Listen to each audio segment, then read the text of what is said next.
السلام علیکم محترم، کیسے ہیں؟ اچھا، سوال یہ پوچھنا تھا کہ فجر کی نماز کی جماعت کھڑی ہو جائے اور سنتیں رہ جائیں، پھر کب ادا کی جائیں، اور اگر جماعت کے متصل بعد پڑھنے کی شرعی حکم کیا ہے؟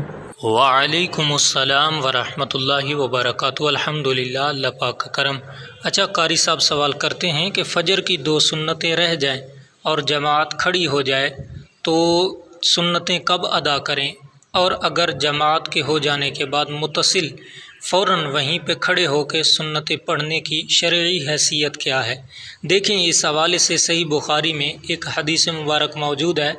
رسول اللہ صلی اللہ علیہ وسلم نے ارشاد فرمایا، لا صلاۃ بعد الفجر حتی تطلع الشمس، کہ فجر کی نماز کے بعد کوئی نفل نماز پڑھنے کی اجازت نہیں ہے حتی تطلع الشمس، کہ سورج طلوع ہو جائے۔ تو اب صحیح بخاری کی اس حدیث کے تحت فجر کی نماز کے ہو جانے کے بعد نفل نماز پڑھنے کی اجازت نہیں ہے سورج کے طلوع ہو جانے تک۔ اب یاد رہے کہ جو 2 سنتیں فجر کی جماعت سے پہلے پڑھنی تھی، سنت روابطہ، تو جماعت سے پہلے نہیں پڑھی گئی تو اب وہ قضا ہو گئی، اب وہ اپنے محل سے اتر گئی۔ تو اب ان کی جو حیثیت ہے، جو پہلے حیثیت تھی وہ تھی سنت مؤکدہ کی، اب وہ سنت مؤکدہ نہیں رہی بلکہ وہ محض نفل بن گئے، اور نفل پڑھنے کی اس حدیث کے تحت، صحیح بخاری کی حدیث کے تحت نفل پڑھنے کی اجازت نہیں ہے۔ اور ایک روایت جامع ترمذی میں موجود ہے، من لم یصلی رکعتیہ الفجر فلیصلی بعد طلوع الشمس، کہ جس شخص نے فجر کی 2 رکعتیں ادا نہ کی ہوں، فلیصلی بعد طلوع الشمس، وہ سورج کے طلوع ہو جانے کے بعد ادا کرے۔